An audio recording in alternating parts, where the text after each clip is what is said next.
할렐루야. 오늘은 요한복음 5장 1절에서 9절, 사도행전 10장 38절의 말씀을 가지고 병치료에 대해서 말씀을 나누고자 합니다. 성경을 봉독해 드리겠습니다. 그 후에 유대인이 명절이 되어 예수께서 예루살렘에 올라가시니라. 예루살렘에 있는 양문 곁에 히브리 말로 베데스다라 하는 못이 있는데 거기 행각 5이 있고 그 안에 많은 병자, 맹인, 다리 저는 사람, 혈기 마른 사람들이 누워 물이 움직임을 기다리니 이는 천사가 가끔 못에 내려와 물을 움직이게 하는데 움직인 후에 먼저 들어가는 자는 어떤 병에 걸렸든지 낫게 되밀어라. 거기 38태 된 병자가 있더라. 예수께서 그 누운 것을 보시고 병이 벌써 오래된 줄 아시고 이르시되 내가 낫고자 하느냐? 병자가 대답하여 주여 물이 움직일 때에 나를 못에 넣어주는 사람이 없어 내가 내려가는 동안에 다른 사람이 먼저 내려가나이다. 예수께서 이르시되 일어나 내 자리를 들고 걸어가라 하시니 그 사람이 곧 나아서 자리를 들고 걸어가니라. 이날은 안식일이니. 사도행전 10장 38절. 하나님이 나사렛 예수에게 성령과 능력을 기름 붓듯 하셨음에 그가 두루 다니시며 선한 일을 행하시고 마귀에게 눌린 모든 사람을 고치셨으니 이는 하나님이 함께 하셨음이니라. 누구나 이 땅에 살면서 행복하기를 원합니다. 우리가 행복하기 위해 반드시 갖추어야 할 요소를 찾는다면 영혼과 육의 건강입니다. 사람이 건강하지 않고는 행복한 사람의 요건을 충족하기가 사실 힘이 듭니다.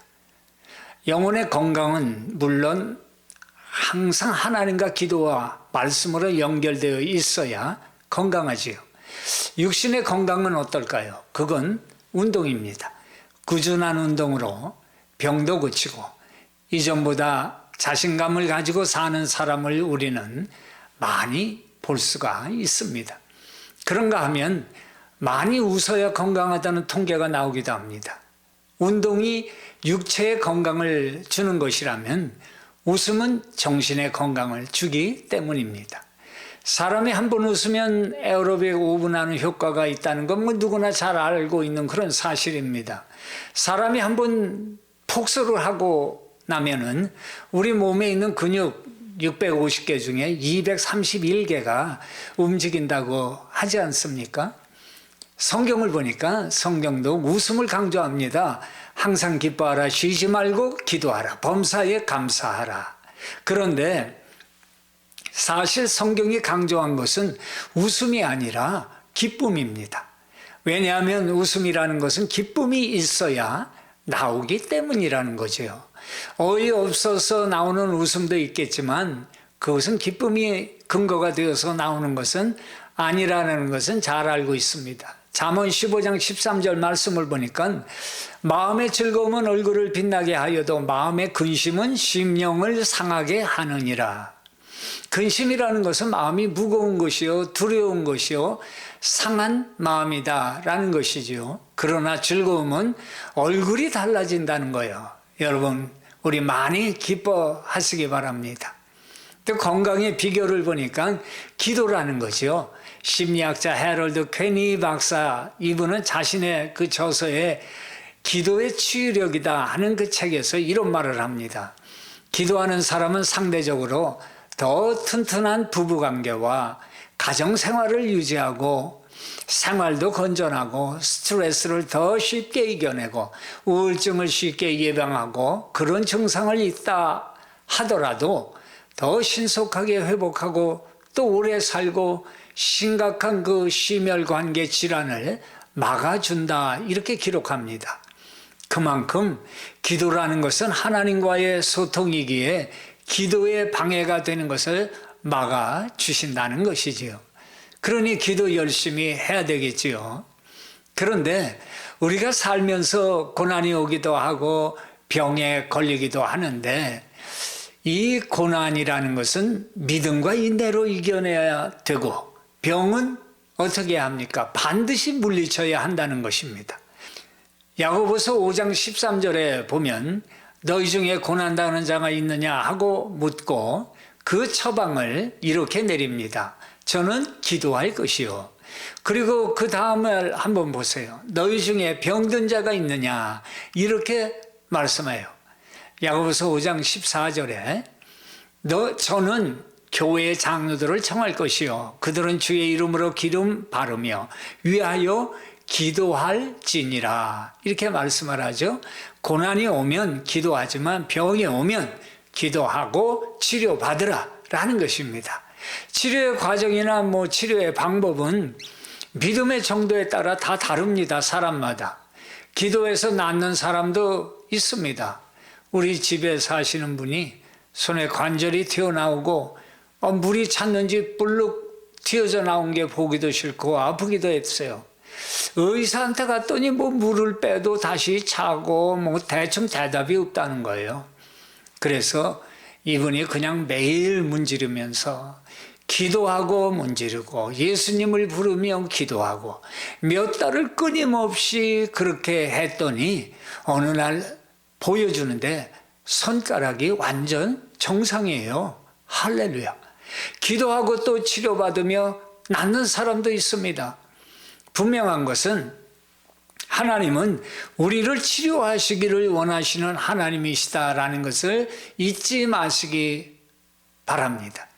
모든 질병이 다 같은 것은 아닙니다. 마귀한테서 오는 것도 있고 우리가 몸을 막 써서 걸리는 질병도 있고 하나님이 순종을 가르치시는 훈련으로 되어지는 그런 질병도 있습니다. 그런데 문제는 낫지 않는 질병입니다. 기도하고 치료해도 낫지를 않아서 실망하는 경우가 참으로 많습니다. 그런데 이 병은 하나님이 다른 목적으로 주신 병인데 주로 사람을 고쳐서 하나님이 쓰시는 병이다라는 것입니다. 여러분 많이 들어보신 그 빙점, 그 소설을 쓴 일본의 미우라 아야코라는 이분, 일생을 질병 가운데 살았어요. 병 때문에 시달리며 고통하다가 하나님이 왜 자기를 낫게 하지 않는가 하고 하나님께 물었어요. 하나님 왜 나를 치료하지 않으세요? 오랜 고통 끝에 이분이 깨달은 것이 있는데 그건 하나님은 결국 모든 병을 치료하신다. 이걸 깨달았어요. 어떤 사람은 병을 고쳐주심으로써 치료하고 어떤 병은 병을 고쳐지지 않으나 병의 의미를 깨닫게 함으로 사람을 성숙해 한다. 이걸 알았어요. 결국 한마디로 병을 고치는 치료가 있고 사람을 고치는 치료가 있다는 것을 알았다라는 것입니다. 우리가 어떻게 하나님의 뜻을 다 알 수가 있겠습니까? 그러나 이렇게 고쳐주시고 깨닫게 하시는 사건들을 보면서 나는 어떤 경우에 해당하는가를 생각해 보면서 도움을 받고 믿음을 저버리지 않는 것, 이것이 참으로 중요한 하나님이 주시는 축복이다라는 것을 믿으시기 바랍니다. 자, 그러면 누가 병을 치료해 주시는 겁니까? 병 고치는 주체를 알아야 믿지 않겠습니까? 하나님이라는 것은 들어서 안다면 오늘 말씀에서 한번 확인을 해보시기 바랍니다. 사도행전 10장 38절 말씀에 하나님이 나사렛 예수에게 성령과 능력을 기름 붓듯 하셨음에 이렇게 기록이 되어 있죠. 먼저 하나님이 치료의 주체는 하나님이시라는 거예요. 누구에게? 나사렛 예수에게 치유의 의사 되시는 분은 예수님이라는 거예요. 뭐를 주셨어요? 성령과 능력을 기름 붓듯 하셨다라는 것이지요. 치료의 약은 성령님이라는 거예요. 성부, 성자, 성령 삼위 하나님이 우리의 치료자라는 말씀이에요. 우리를 치료하기 위해서 세 분이 함께 동역을 하셨다는 거예요. 얼마나 감사해요. 성부 하나님은 우리의 치유를 계획하셨고 예수님은 그 치료를 진행하셨고 성령님은 우리 속에서 치유의 활동을 하신 거라는 거예요. 죄로 인해 하나님과 단절된 모든 아픔, 영과 혼과 육을 온전히 회복시키시기를 원하신 거예요. 그러니까 육신의 치유만이 아니라는 거예요. 그것이 온전한 우리의 치유를 위해 예수님을 십자가에 죽게 하시고 부활케 하신 하나님의 능력이라는 거예요. 그래 말씀하시잖아요. 믿으면 살리라. 주의 영광을 보리라. 그래서 성령이 충만해야 된다는 거예요. 그래야 하나님의 역사가 있다는 거예요. 성령, 곧 예수의 영이라는 거예요. 그래야 병을 물리쳐 줄 수가 있다라는 것입니다. 오늘 본문을 보면 이러한 주님의 마음, 은혜와 자비를 베풀기를 원하시는 주님의 마음을 읽을 수가 있습니다. 요한복음 5장 1절에서 9절을 보게 되면 베데스다 그 연못에서 병을 고친 그 이야기가 나오죠. 본문 말씀의 배경을 우리가 잠시 살펴볼 필요가 있어요. 예루살렘의 양문 곁에 있는 베데스다, 거기가 연못가인데 예루살렘 성에는 성 주위로 여러 개의 문이 있었어요. 그중에 북쪽에 양문이 있었어요. 하나님께 제사 드릴 양과 염소들과 같은 여러 가지 제물들을 이 문을 통해서 드려왔기 때문에 이 문 이름을 양의 문 혹은 양문 이렇게 불렀어요. 이 양문 바로 옆에는 베데스다라는 연못이 있었어요. 베데스다는 은혜의 집이다, 자비의 집이다 라는 그런 뜻을 가지고 있었습니다.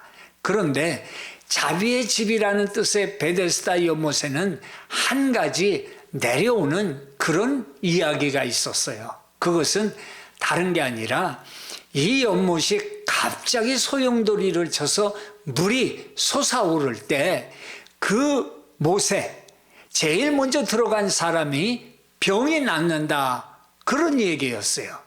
그러니 얼마나 많은 병자들이 이 연못 주위로 몰려들었겠어요.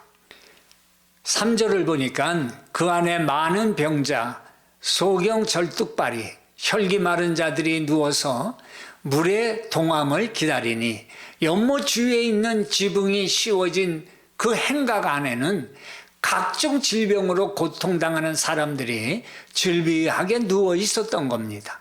그런데 오늘은 물이 동하는 것이 아니라 병든 자가 고침을 받는 그 사건이 일어난 거예요. 어떻게 병이 치료를 받은 것일까요? 우린 첫째로 예수님은 잃은 자를 찾아오시는 주님이다 라는 것을 보여주신다라는 것입니다. 자, 오늘 예수님이 그곳에 찾아오신 거예요. 그리고 그곳에 쭉 누워있는 병자들, 혈기 마른 자, 앞이 안 보이는 자, 다리 저는 사람, 각종 병자들이 누워있는데 예수님의 38년 동안 질병으로 고생을 하고 있는 한 사람 앞에 서신 거예요. 그는 무슨 병인지 모르지만 무려 38년 동안 계속해서 병으로 고생을 하고 있는 그런 사람이었어요. 그 사람 몸에서 뭔 냄새가 안 나겠어요? 그 몰골이라는 것은 말이 아니었을 거예요. 10살 때 병들었다면 48세예요. 20세에 20살에 병들었다 하면은 현재 뭐 몇 살입니까? 58세예요. 목숨도 참 길기도 하지. 그는 죽지도 않았어요. 38년 동안 죽지 않았다는 것 또한 기적이었어요.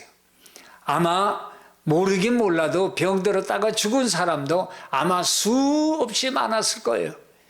그는 죽어서 실려가는 환자들을 보고 수도 없이 절망도 했을 거예요. 나도 저 사람처럼 언젠가는 죽겠지. 또 하나 죽어가는구나. 오늘은 2사람이 죽었네. 또 갑자기 동하는 물속에 가장 먼저 뛰어들어 병고침 받고 건강을 되찾아서 집으로 돌아가는 사람들을 보고 절망도 했을 겁니다. 그런데 어느 날 소망도 없고 꿈도 없고 아무 기대도 갖지 못한 이 사람에게 예수님께서 찾아오셨다는 거예요. 그런데 본문을 가만히 읽어보면 놀라운 사실을 발견할 수가 있어요.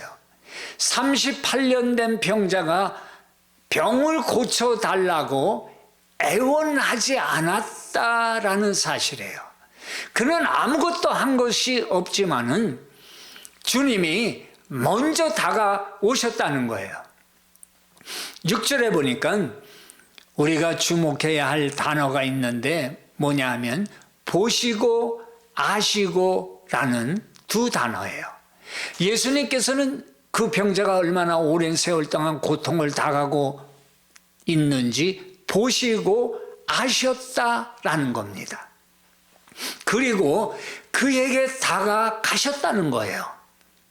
이 사람이 부르지도 않았어요. 원하지도 않았어요. 기대하지도 않았어요. 그런데 예수님이 찾아오셨다는 거예요. 얼마나 감사합니까? 우리에게도 마찬가지라는 거예요. 오늘도 이 사실은 우리에게도 적용이 되고 있다는 거예요. 주님을 만난 서로의 이야기를 한번 들어보세요. 다양한 환경 속에 찾아오신 주님을 영접한 사람들의 간증 아니에요? 찾아오신 주님이에요. 찾아오신 주님을 놓친다면 안 된다는 것이죠. 이 주님을 꼭 붙드시기를 바랍니다. 이 주님께서 찾아오셨다. 이것을 우리는 은혜라 이렇게 부릅니다. 우리가 한 것이라고는 하나도 없는데 우리를 찾아오신 것이 은혜라는 것입니다. 누가복음 15장에 보세요. 한 마리의 양을 찾겠다고 99마리 양떼를 그냥 놓아두고 둘로 산으로 찾아 나선 그 목자의 이야기가 나오죠. 잘 알고 계시는 그런 말씀이에요. 세상의 원리로는요 도저히 계산이 안 되는 그런 이야기예요. 생각해 보세요. 99마리가 소중합니까? 한 마리가 소중합니까? 당연히 99마리의 양이 훨씬 더 소중을 합니다. 그런데 목자는 한 마리의 양을 찾아 밤새도록 헤매다가 어렵게 잃은 양을 찾았어요. 그리고 찾은 그 양을 어깨에 메고 돌아와 너무 즐거워 동네 사람들과 함께 잔치를 벌였다. 이런 말씀이 기록되어 있죠. 잔치값만 해도 한 마리 값보다는 몇 배나 더 들었을 거예요. 그런데 왜 이렇게 손해를 봅니까? 그건 목자의 기쁨이라는 거예요. 찾은 것에 대한 기쁨, 그 마음을 말합니다. 손자에게 돈을 주는 할머니, 경제 원리로 따지면요, 돈 더 버는 손자가 드려야 해요.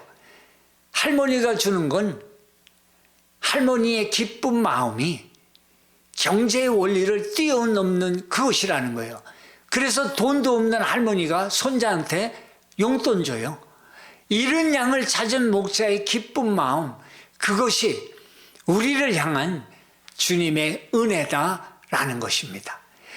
하나 더 보면 마태복음 20장에는 더 말도 안 되는 얘기가 나와요. 포도원의 주인은 품꾼을 모집해서 그들에게 포도원에서 일을 하도록 일을 시켜요. 그들 가운데 아침 일찍 온 사람 있고 오전에 온 사람 있고 점심 낮에 온 사람 있고 오후 끝날 무렵에 온 사람 있고 끝나기 1시간 전에 온 사람 다 집어넣었어요. 그들이 드디어 일을 마쳤어요. 포도원 주인 품꾼들을 막 불러 모았어요. 결산하는데 아침에 일찍 온 사람이나 끝나기 1시간 전에 온 사람이나 모든 사람들에게 차등을 주지 않고 똑같은 임금을 나누어 줬어요.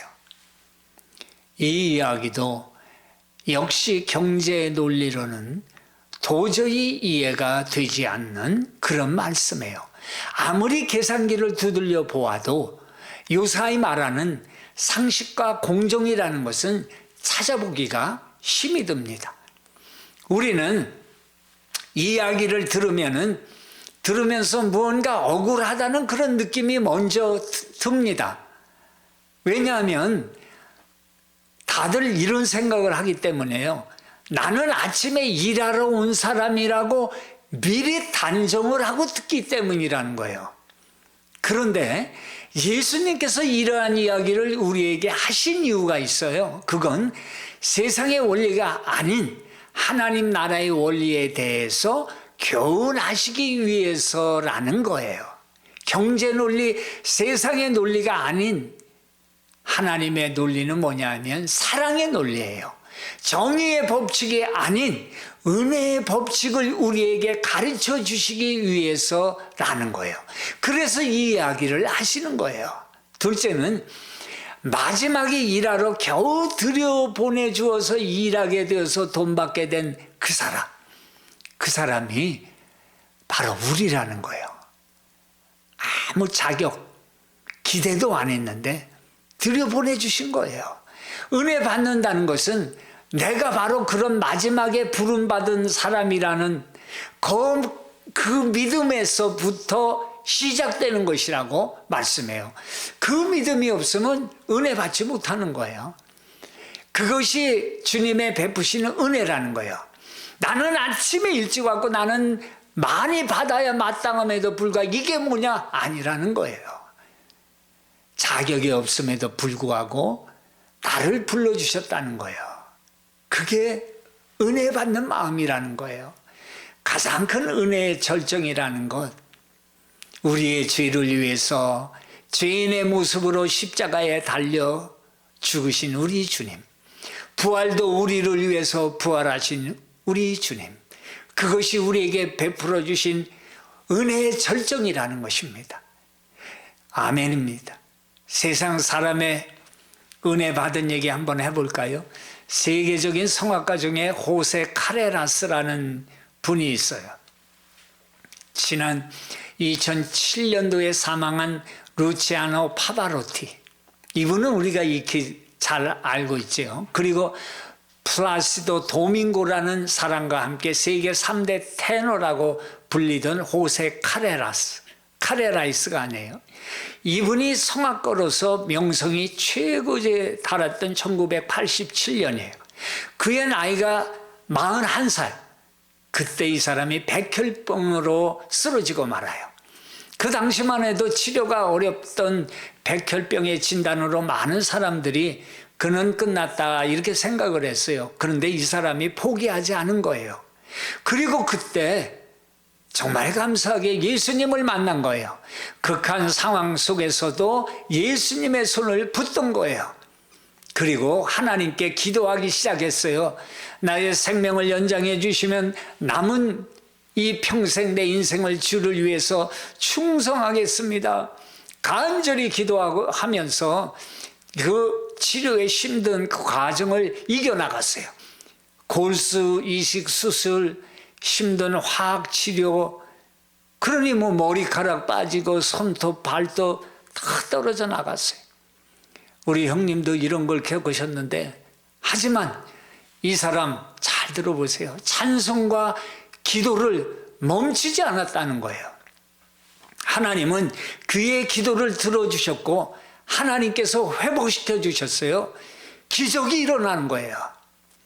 만약 이런 어려움 속에 계신 분이더라도 이 찬송과 기도를 멈추지 마시기 바랍니다. 아멘입니까? 새 생명을 얻은 거예요. 자, 그런데 그 뒤가 중요해요.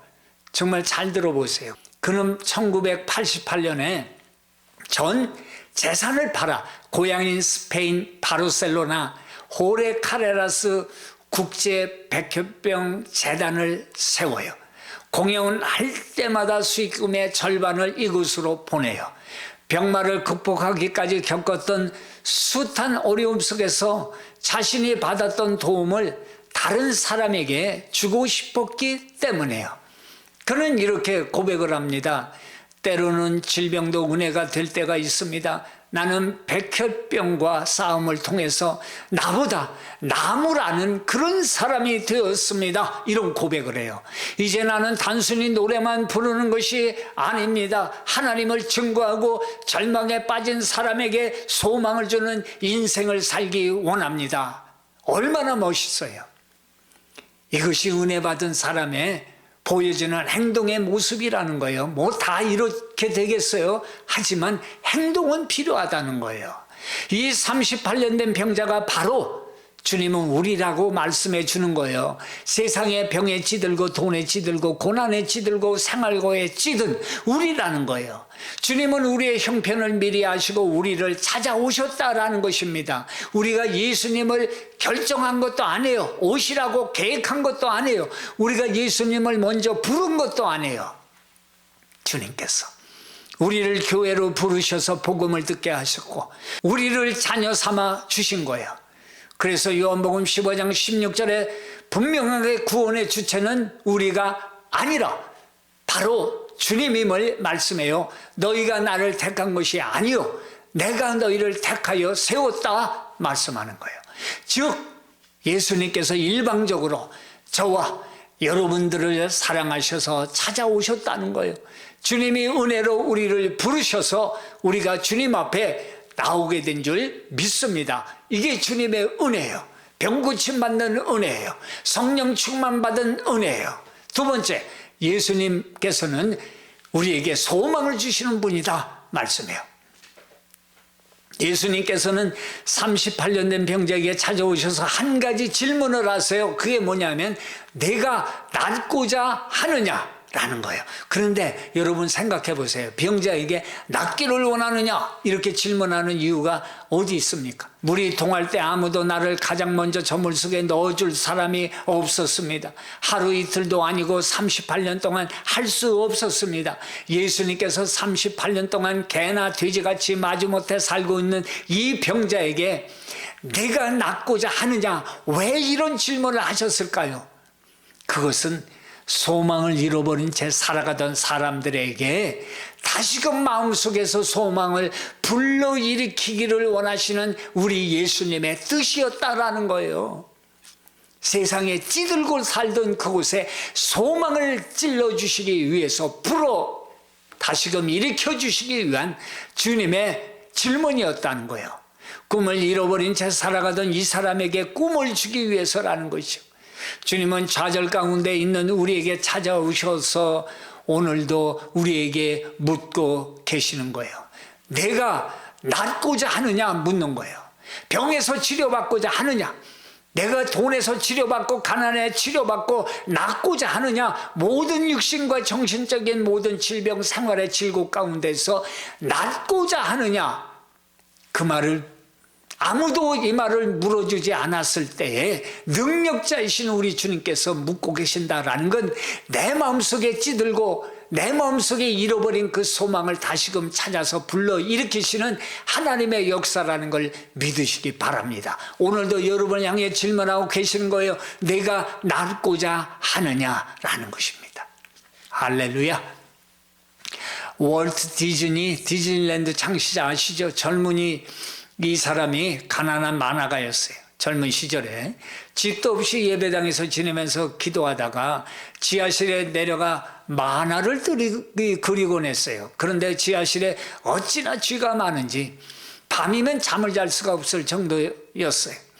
쥐를 저주하던 어느 날 이제 꿈을 꾼 거예요. 아니 꿈속에서도 쥐가 나온 거야. 자신이 쥐들과 친구가 되어서 즐겁게 노는 그런 꿈이었어요. 그때부터 아이디어가 떠올랐어요. 쥐를 소재로 해서 아이들이 좋아하는 만화 미키마우스를 그리기 시작을 했어요. 돈 한 푼 없는 무일푼 상태에서 오렌지 카운티의 벌판에 꿈의 동산을 세우기로 작정하고 기도하기 시작했어요. 결국 그는 주님이 주신 꿈 하나로 디즈니랜드를 세운 거예요. 주님은 저와 여러분들에게 소망을 주시기를 원하시는 우리 주님이라는 것을 믿으시기를 바랍니다. 좌절의 늪에서 절망하신 사람들을 일으켜 세우고 병든 육신에서 소망의 불꽃을 붙여주시기를 원하시고 절망의 생활고의 병에서 소망을 주시는 주님이라고 말씀합니다. 내가 낫고자 하느냐. 그래서 주님의 십자가는 우리에게 죽음이 아니라 소망인 것입니다. 나 대신 죽으신 예수 그리스도가 바로 우리의 소망이라고 말씀해 주는 거예요. 마지막으로 주님은 병을 고치시는 예수님이라고 말씀해 줍니다. 주님은 고난당하는 사람 곁에 와서 단순히 말로써 위로만 하시는 분이 아니라 실제로 우리의 육체의 질병을 치료하고 생활의 문제를 해결하시는 분이라는 거예요. 8절 보세요. 예수께서 가라사대 일어나 네 자리를 들고 걸어가라. 주님의 이 명령을 한번 가만히 보세요. 일어나 네 자리를 들고. 지금 이 사람이 지금 일어날 수 있는 사람이 아니잖아요. 일어날 수 없는 사람이잖아요. 이 사람은 38년 동안 질병으로 인해서 옴싹달싹도 하지 못하는 상태에 있는 그런 사람이에요. 그런데 주님은 그 병자에게 일어나 내 자리를 들고 걸어가라 명령하신 거예요. 성경 말씀 보세요. 사도행전 10장 38절에 하나님이 나사렛 예수에게 성령과 능력을 기름 붓듯 하셨음에 그가 두루 다니시며 선한 일을 행하시고 마귀에게 눌린 모든 사람을 고치셨으니 이는 하나님이 함께 하셨음이라. 이 명령에는 사람을 살릴 수 있는 성령의 능력과 권세가 들어있다는 거예요. 주님의 명령을 받은 병자가 한 일이 뭐예요? 아무것도 없어요. 순종밖에는 없었어요. 예수님을 믿고 그 말씀에 순종해서 자리에서 일어난 거예요. 그때 기적이 일어나요. 38년 동안 질병으로 고생하던 사람이 저주와 고통의 자리를 들고 걸었어요. 하나님의 은혜요 기적인 줄 믿습니다. 바로 이 주님의 말씀, 주님의 명령, 거기에는 성령의 능력이 들어있는 거예요. 그래서 말씀에 순종할 때 우리는 주의 영광을 보게 되는 거예요. 모든 병의 원인이 다 같지는 않습니다. 모든 병의 치료가 다 같지는 않습니다. 모든 병의 기간이 다 같지는 않습니다. 모든 병의 의미가 다 같지는 않습니다. 어떤 병은 기적을 나타내시고 어떤 병은 죄를 회개케 하시고 또 어떤 병은 인격을 바꾸십니다. 그러나 이 모든 것이 예수님이 우리를 찾아오셔서 함께 하시고 계신다는 하나님의 은혜라는 것입니다. 그것은 이미 십자가를 통하여 우리에게 베풀어 주신 하나님의 능력인 줄 믿습니다. 이사야서 53장 5절의 말씀에 바로 그 말씀을 하고 계시는 것입니다. 그가 찔림은 우리의 허물을 인하며 그가 상함은 우리의 죄악을 인함이라. 그가 징계를 받음으로 우리가 평화를 누리고 그가 채찍에 맞음으로 우리가 나음을 얻었도다 말씀하고 계시는 거예요. 어떤 경우에도 낙심하지 마시고 하나님의 은혜에 감사하시고 성령으로 충만하시기를 축원합니다. 아멘.